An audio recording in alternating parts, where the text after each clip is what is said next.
Allez, bonjour à toutes et à tous, très heureux de vous retrouver. On va le faire quand même de manière un petit peu plus formelle que le live bourrin d'hier. Et puis pour que tout le monde puisse avoir quand même un résumé plus clair et surtout pour aussi dégrossir le travail des briefs hebdo à venir, où ça va être difficile de couvrir tout ça avec suffisamment de profondeur en une vingtaine de minutes. Raison pour laquelle on va donc faire un gros dézooming sur les UT de long terme, puisque les signaux que nous attendons depuis un bon moment, on s'était déjà préparé à ça, sont effectivement devant nous. Ils ne sont pas encore clôturés, raison pour laquelle il faut faire très attention aux 22 prochaines journées de trading qui nous séparent de la clôture mensuelle. Cela dit, cette clôture mensuelle, comme on l'avait déjà en fait donnée depuis plusieurs mois, est déjà signalée sur les indices depuis un bon moment. On s'est offert la petite extrapolation au-dessus des contextes où je vous avais bien dit que celui qui appuie sur un bouton achat là-haut va le regretter et pendant longtemps. Que ceux qui appuyaient sur les boutons vente avaient plutôt intérêt à être experts puisqu'il s'agit donc de vendre un sommet de marché, ce qui est par définition clairement fou furieux pour des mains non expertes. Bref, cela dit, donc comme je l'avais dit, c'était de ne pas, surtout pas céder à la folie acheteuse qui se concentrait au-delà d'une quinzaine de valeurs tout au plus, mais vraiment une 5 ou 6 valeurs que vous connaissez, qui sont des bulles stratosphériquement débiles, dont la plupart sont en train de se dégonfler à l'heure où nous parlons, en vue potentiellement d'effondrements spéculatifs dans les années à venir, mais c'est beaucoup plus subjectif. Donc on évitera de parler de ça aujourd'hui, ou très succinctement, en passant sur certains graphiques. L'idée ici, ça va être de refaire un point général global macro, d'accord, de bien comprendre l'importance de ce qui vient de se passer, puisque je rentre de vacances, donc j'ai pas pu le couvrir en direct, mais évidemment, bon, c'est la putain de l'histoire du marché, à chaque fois que je me barre, il me fout un bordel sans nom. Donc, c'est incroyable, mais bon, en attendant, ça fait des mois qu'on se prépare pour ça, donc normalement, vous ne devez pas être surpris. Je suis navré de ne pas pouvoir le couvrir en direct et seulement avec quelques jours de retard, mais encore une fois, tout ceci avait été largement préparé en avance, donc j'espère encore une fois que vous me donnerez quand même le bénéfice du doute là-dessus. Je ne fais pas partie de ces gens qui font la météo de la veille. Ça fait des mois qu'on se prépare pour ça et qu'on savait que ça avait de très fortes probabilités de se produire.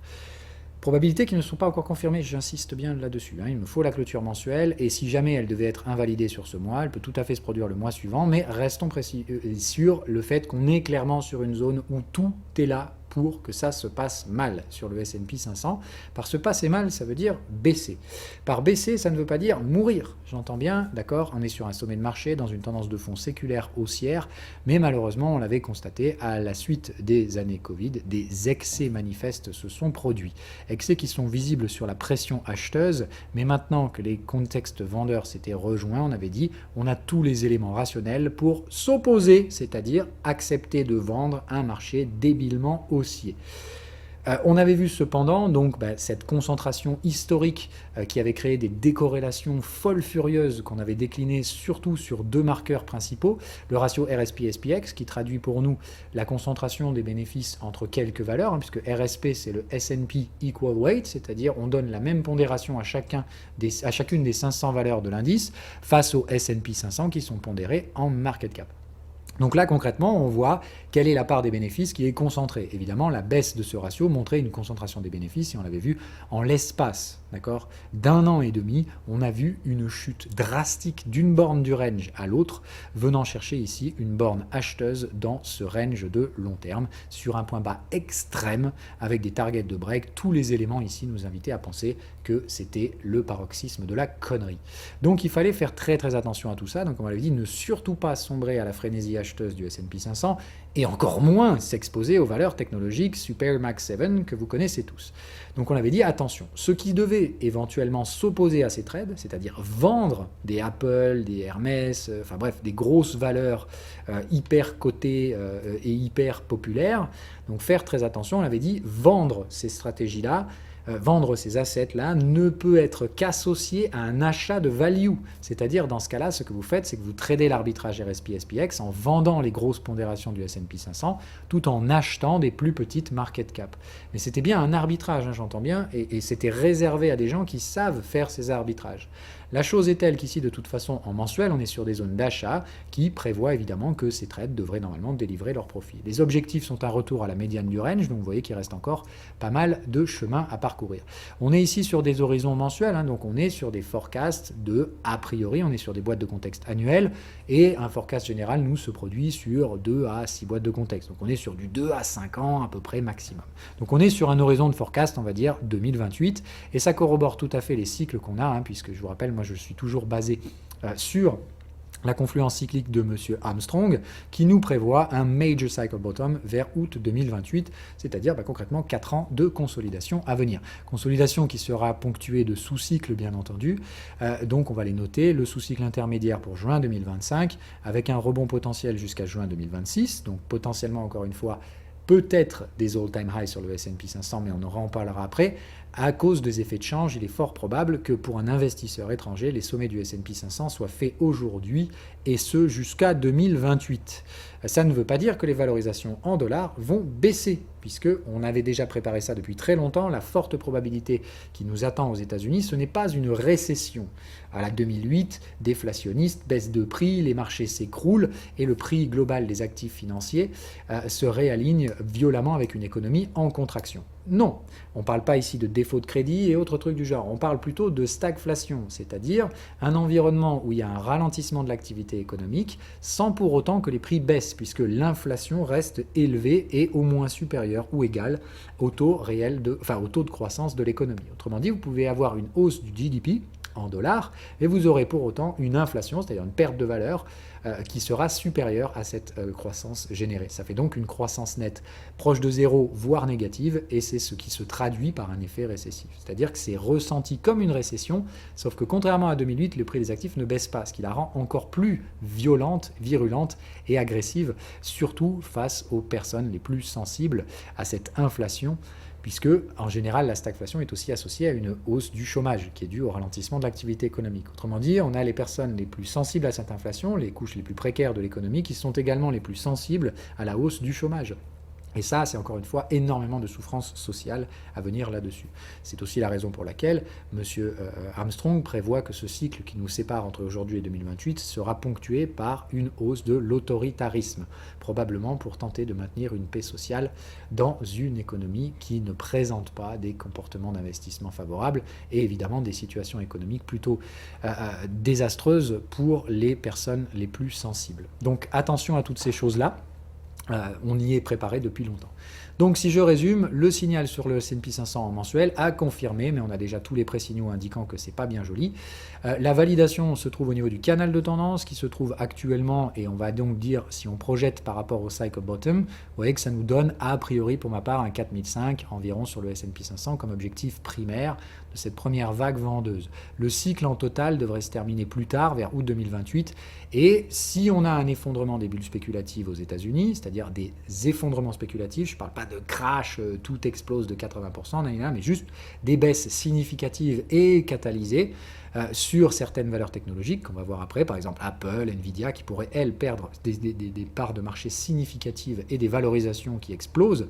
Là, on pourra éventuellement viser un retour vers le support majeur, c'est-à-dire un renversement des contextes et probablement ici donc des niveaux de retracement. D'accord, je vous rappelle, on est dans une tendance haussière, donc le mieux que vous pouvez avoir ici, ce sont des pullbacks.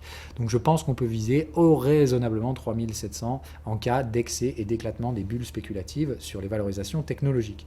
Mais c'est vraiment si on a un éclatement de ces valeurs technologiques, je pense qu'on peut viser assez raisonnablement les 3700 qui correspondent à 38% de retracement et qui maintiennent la tendance de long terme toujours intacte. Parce que le message, c'est que la stagflation, ce n'est pas baissier pour les marchés financiers. C'est souvent catalyseur de range. Et je pense que ce fameux pullback mensuel qu'on attend depuis un bon moment sur les valorisations américaines, qui aurait pu se produire ici si on n'avait pas eu ce regain de spéculation délirant sur les valeurs technologiques, eh bien en fait, je pense qu'on a simplement faussé la cote, mais on va y revenir, et probablement à cause des valeurs technologiques. C'est-à-dire, ça va se gonfler sur un dégonflement du ratio RSP-SPX, c'est-à-dire qu'alors même que le S&P consolide, les valeurs technologiques surperforment la baisse, c'est-à-dire elles sous-performent encore plus un indice qui corrige. Ce qu'on a vu aussi, c'est une autre décorrélation assez puissante, mais elle beaucoup plus facile à jouer sur le ratio value to growth, ce qui m'invite à penser que les investisseurs smart money vont effectuer une rotation dans cette phase correctrice de marché hors des actifs de croissance dans des actifs plus value, porteurs de dividendes et capables d'encaisser l'inflation qui est sous-jacente dans ces environnements pas très bandants. Maintenant, la stagflation modérée, on ne parle pas d'une inflation à 17% comme dans les années 70, donc ne me copiez pas les modèles de ces trucs-là. Il s'agit juste de comprendre que c'est un environnement dans lequel personne de notre vivant de trader, ou en tout cas peut-être que des gens qui sont proches de la retraite, n'ont connu. Et surtout, ceux qui l'ont connu dans les années 70 ont connu la stagflation aiguë, qui n'est absolument pas l'environnement dans lequel on est. Ça pourrait se dégrader, il faut clairement le comprendre, mais il y a peu de probabilité là-dessus. En témoigne ici la structure de nos courbes de taux. Alors pardon, et le troisième décorrélation qu'on avait vu, c'est un ratio historiquement fou de décorrélation entre les valorisations en Chine et aux États-Unis, alors même que la Chine est la puissance montante et que les États-Unis sont une puissance descendante, ce qui est donc complètement contre nature. Là aussi, on a vu les mêmes signaux exit, là aussi en mensuel. On est toujours ici en attente de sortie de ces squeezes. Est-ce que la baisse des indices américains va enfin déclencher le renversement de ces positions squeezées depuis pratiquement 2015 et l'effondrement des premières bulles chinoises. Donc on fait attention, c'est très très inquiétant pour ma part, mais ce renversement ne se fera pas de manière coordonnée. Je m'attends à un renversement en V assez brutal qui pourrait là nous ramener aussi dans les médianes de range horizon la fin de ce cycle en 2028. C'est-à-dire alors même que les États-Unis corrigent, la Chine ne corrige pas parce qu'elle l'a déjà fait, voire même arrive à profiter de la faiblesse de l'oncle Sam par des récupérations de parts de marché à l'international. Je ne parle pas du tout des indices européens, où on le couvrira peut-être, mais dans d'autres briefs pour que celui-ci évite de durer 3 plombes.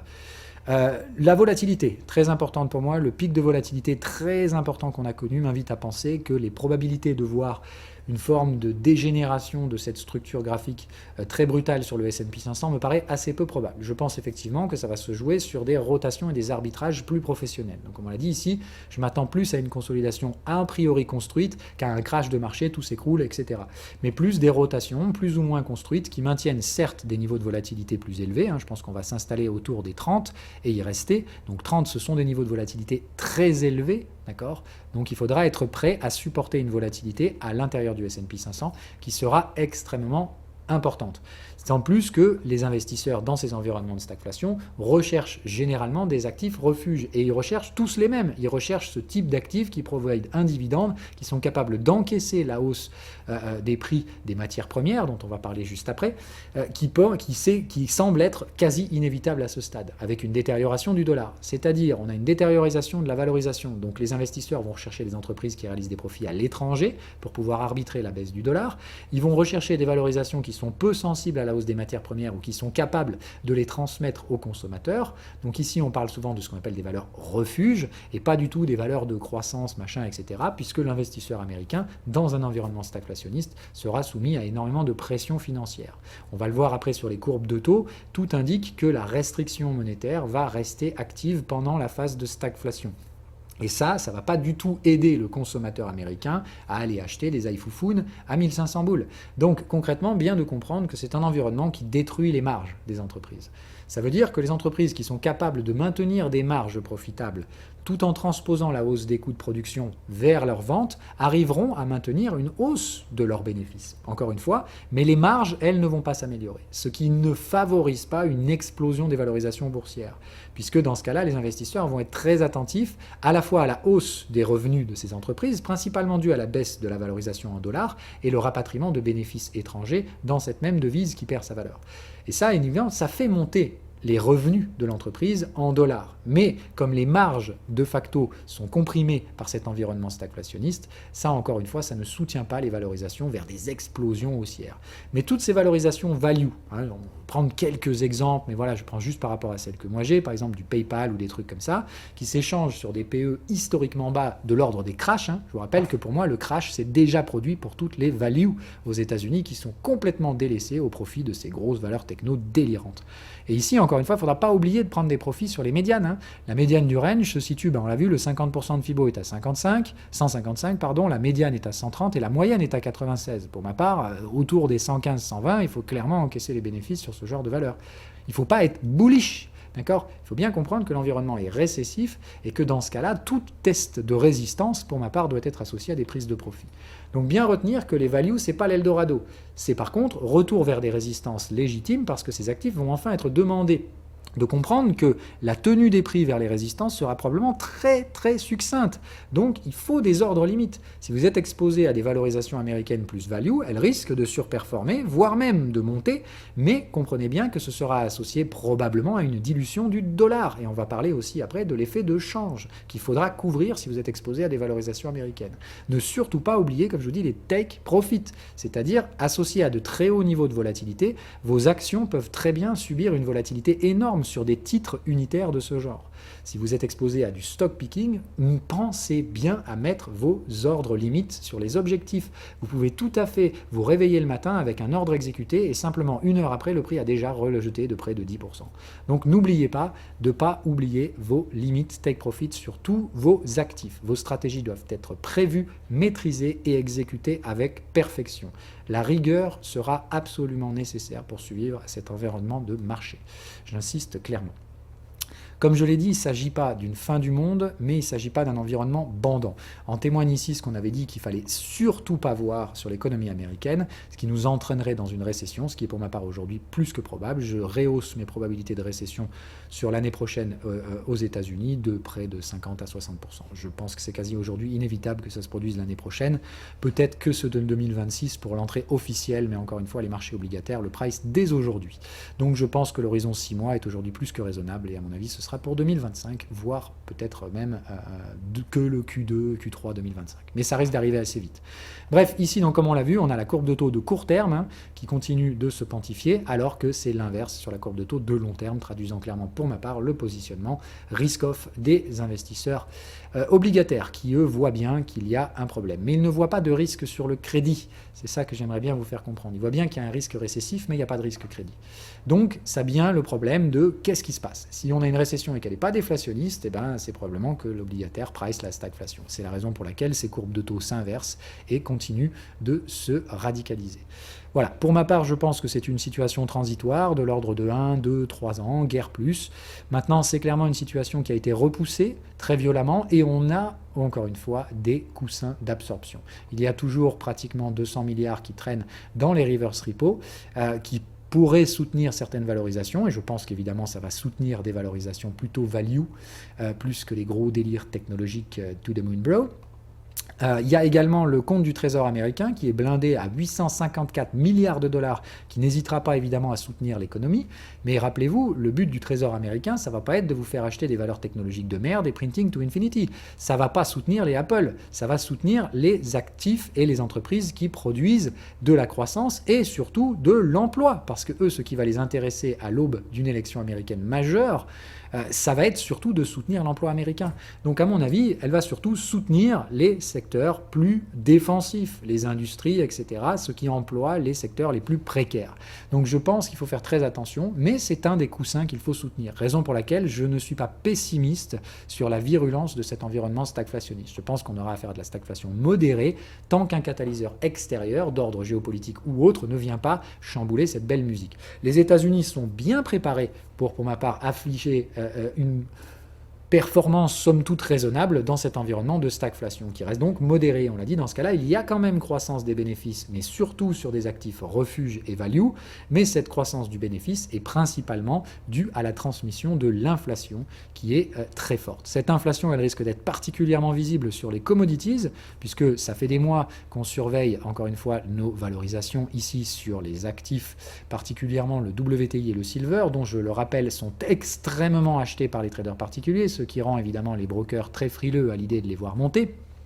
Donc attention, comme on l'a dit, à pas trop acheter violemment sur les supports et à être très relax sur vos stop-loss. D'accord ? On met pas de stop-loss au marché, ou en tout cas on évite de mettre des stops sur les supports, puisqu'on peut se les faire dégommer très vite. Bref, on a nouveau repli encore une fois ici sur la moyenne au niveau du WTI. Ça me rappelle timidement les emmerdes qu'on a eues sur le silver en 2023. Ces retours répétés sur la moyenne avant une explosion et une relâche de toute l'énergie en seulement quelques semaines. Je m'attends à peu près à la même chose sur sur le WTI. Et si vous l'avez bien compris, si le ralentissement de l'économie américaine, qui est visible sur les courbes de taux, qui traduisent clairement d'une entrée en récession, pour ma part, aujourd'hui inévitable sous l'horizon 2 ans. Donc pour ma part, c'est probabilité de récession de 50%, voire plus sur l'année 2025 et à 100% sur 2026. C'est sûr pour moi qu'on sera en récession à 2026, c'est ce que traduisent les courbes de taux de court terme qui, elles, voient jusqu'à 2 ans. Donc c'est sûr, l'obligataire prévoit une récession dans les 2 ans qui viennent aux États-Unis. Est-ce que ce sera plus ou moins rapide? C'est très difficile à pricer. Bref. Les commodities, comme on l'a vu sur ces mêmes unités de temps, donc 2-3 ans, sont clairement amenées à être à la hausse. Donc le problème, c'est pourquoi?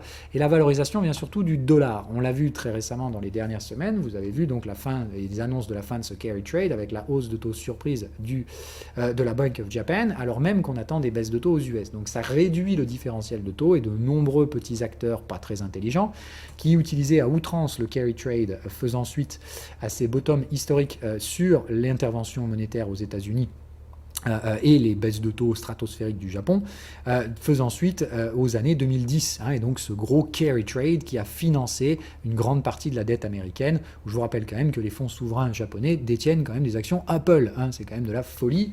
Bref, donc, sans parler aussi de M. Buffett, qui vient de se séparer de 53% de son bac d'Apple. Donc ça, je vous garantis qu'encore une fois, ça sent très mauvais sur les valeurs technologiques américaines, et je pèse mes mots, mais restons prudents. Donc ici, il s'agit de dire, la fin du carry trade, c'est officiel. Rappelez-vous là aussi, le trade USD-Yen, qui faisait partie des trades les plus favoris des traders particuliers pendant plusieurs trimestres, où je vous avais donc dit, soyez très patients. Par contre, dès que ça va renverser, il faudra bourrer les positions. Encore une fois, les traders particuliers ont raison la plupart du temps, mais ils sont juste mauvais sur les timings, et ils sont trop agressifs sur leur positionnement. Donc maintenant que ça se passe correctement sur l'USD-Yen, qu'est-ce qu'ils font? Ils renversent leur position et ils passent à l'achat. Bon, bref, ça va ne faire qu'alimenter évidemment la poursuite baissière. Attention, ici les signaux ne sont que de l'ordre take profit, ce qui m'invite à être prudent. Ça veut dire que si vous vous mettez maintenant full vendeur comme des gros débiles avec des stops sur le sommet, attention aux market makers qui pourraient venir vous chasser une dernière fois avant d'y aller. Mais pour ma part, la direction est maintenant au sud, clairement établie, et tout semble le corroborer. Bref, pas de raison d'être hyper agressif, c'est un take profit, donc je ne parle pas d'un crash, mais concrètement ici on va revenir dans le bas du range. L'actif est en tendance baissière séculaire, donc là encore on va revenir chercher les supports, je pense qu'on viendra chercher le bas de range vers 97. Ça veut donc dire que sur le yen, USD yen, d'accord, le dollar va perdre par rapport au yen probablement 40%, d'horizon 4 ans. Il s'agit donc d'être extrêmement virulent par rapport à ça. On parle de shift énorme, de 40% de shift de la valorisation. Donc là, concrètement, ça vient de plusieurs catalyseurs, donc l'annulation et la disparition de ce carry trade, et le fait que beaucoup d'acteurs sont obligés aujourd'hui de liquider ces positions ou de les recollatéraliser. Donc très compliqué. Ça va avoir un effet, ça va se percoler sur plusieurs mois, voire plusieurs années, mais cet effet devrait nous ramener vers les supports. Ça veut aussi dire qu'on perd une vraie source de financement pour l'économie américaine, alors même qu'elle a du mal aujourd'hui à exporter sa dette et qu'elle est confrontée à la survalorisation de ses valeurs technologiques qui pourraient même constituer des éclatements de bulles. Donc on fait très attention à ce délire-là.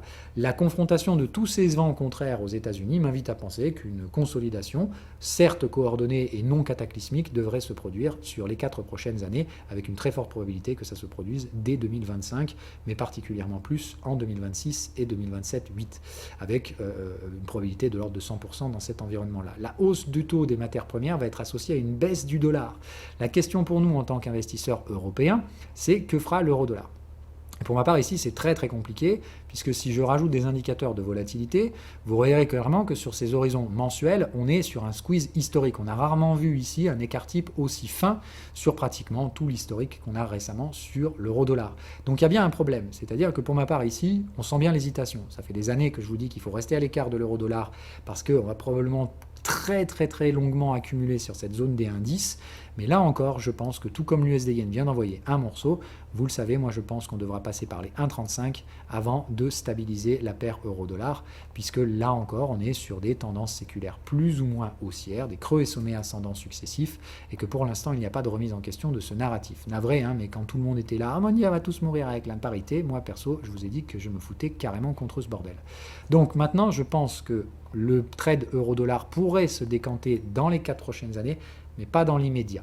Dans l'immédiat, à mon sens, ici, on continue de jouer sur ces 2 bornes. Par contre, vous pouvez être sûr et certain que j'ai de gros ordres d'achat à 1,04 sur l'euro-dollar, pour la simple et bonne raison ici que, je vais le dire très clairement, vous ne devez pas trader l'euro-dollar.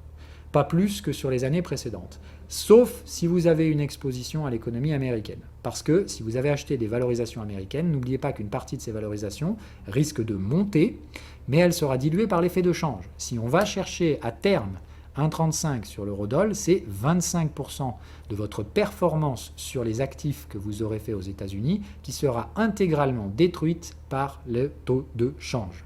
Et n'oubliez pas que vous aurez quand même à payer les impositions sur les bénéfices, ce qui rend la dose ici de complètement conne. Ça veut dire concrètement, vous allez prendre les risques, vous allez réussir vos trades, mais vous n'allez rien gagner en termes de valeur nominale en euros, parce que vous allez tout perdre dans la dévaluation du dollar. Donc je vous invite à être très très prudent là-dessus.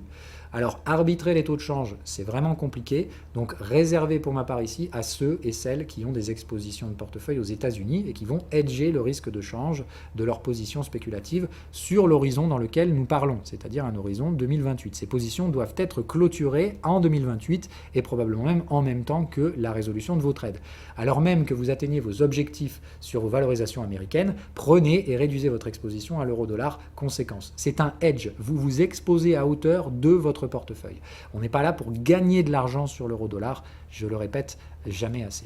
La commodité, impérieusement, pour ma part, c'est le trade des 4 prochaines années, puisque dans cet environnement stagflationniste, et c'est là qu'on risque de voir le boom des hard commodities. D'accord ? Les soft commodities, elles ont tous fait leur boom durant le précédent pic. C'est là que vous avez vu le blé, les feed cattle futures et autres sortes de ce qu'on appelle les soft commodities, qui se sont toutes envoyées dans la stratosphère. Les hard commodities, les métaux, principalement les métaux industriels, comme le silver, le platine, sont très très clairement demandés. Il y a un autre ETF qui m'intéresse beaucoup parce qu'il est en train de pondérer sur cette troisième borne ici et qui propose des signaux assez intéressants de survente sur un canal de tendance avec un stop très clair ici sous le point bas précédent.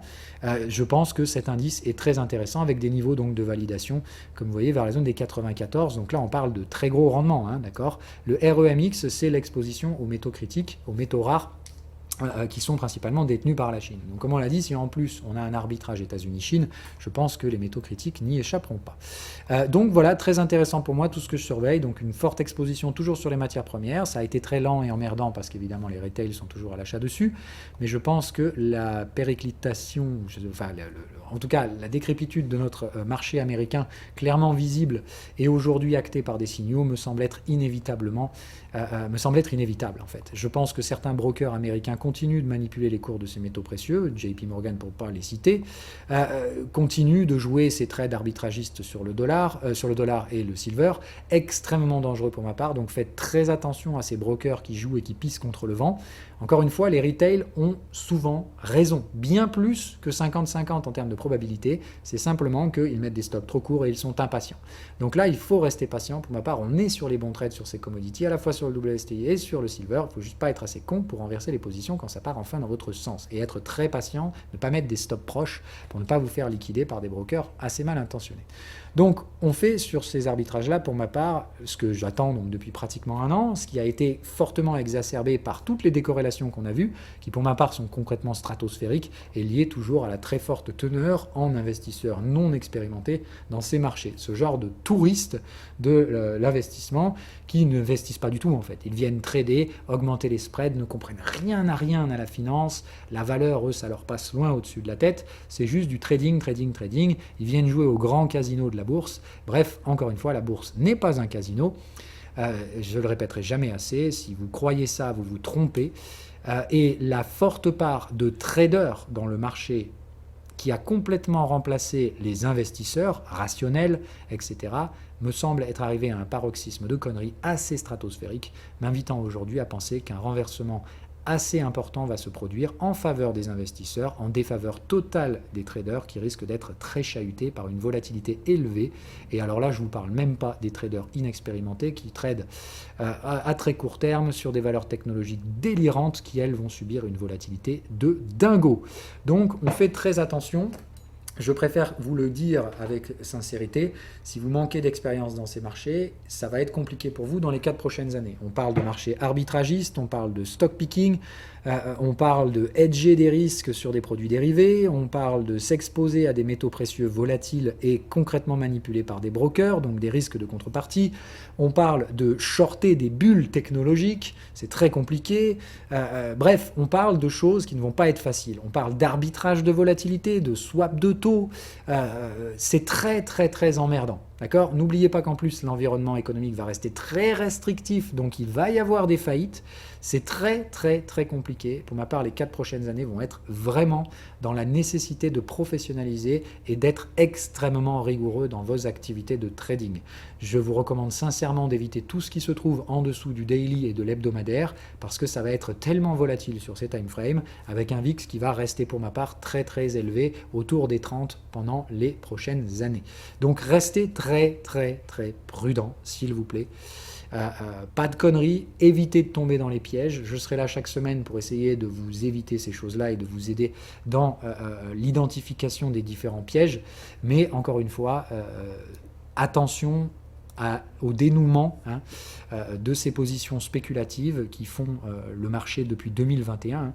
Moi, personnellement, depuis 2021, comme je vous dis, j'ai du mal à trouver les creux et les sommets de marché par l'amplification de la psychologie de marché de tous ces traders particuliers, inexpérimentés, qui viennent chercher l'excitation du marché financier. Je pense que les 4 prochaines années vont être tout sauf excitantes, beaucoup plus professionnalisantes, et si je ne me plante pas, vous verrez que moi, je vais devenir très bon et très précis dans les 4 prochaines années, à contrario de tous ces petits gogols sortis de la dernière pluie qui se croyaient millionnaires et qui vont probablement se faire ruiner avant de quitter le marché, comme c'est souvent le cas. Ces choses-là se sont déjà produites, elles sont typiques des bulles spéculatives et des fins de cycle. Je pense clairement qu'on est en fin de cycle aux États-Unis. Et tout comme je l'ai dit, cette fin de cycle, c'est un pullback, c'est-à-dire que l'économie américaine n'en a pas fini et n'a pas trouvé le sommet de marché du S&P 500. Mais le pullback est aujourd'hui plus que probable et cet environnement stagflationniste ne va clairement pas aider les traders débutants, qui sont très réputés pour être extrêmement mauvais dans les ranges, ce qui est pour ma part la situation la plus probable. Pas de crash, ne cédez pas à la panique, rien n'indique que la panique va se produire. Elle peut toujours, parce que les marchés restent imprévisibles, mais ça paraît assez peu réaliste d'un point de vue graphique, professionnel, sur des trucs hebdo, mensuels, où il est très difficile de mentir. Le marché obligataire n'est pas en train de paniquer, il est simplement en train de pricer la récession, et le comportement des courbes de taux nous dit que cette récession n'a rien à voir avec celle de 2008 et des précédentes. On est bien sur une nature différente, le comportement des prix sera différent, et il faudra être très professionnel dans votre gestion du risque de portefeuille et vos allocations. Si vous faites du trading, d'accord, dézoomez sincèrement et calmez-vous sur les prochaines années sur les activités de trading. Revenez plutôt sur des indices plus que sur des actifs unitaires qui risquent d'être extrêmement volatiles. Donc évitez les paris de court terme, les stops proches et allez pas chercher les niveaux de risque les plus élevés. Tenez-vous à l'écart de toutes les valeurs technologiques. D'accord ? Aucun trade sur ces valeurs technologiques. Restez a priori sur les indices comme le S&P 500. Les stratégies les plus profitables dans les années à venir pour moi sont des arbitrages plus que des mouvements directionnels dans ces ranges qui s'annoncent d'ores et déjà très volatiles.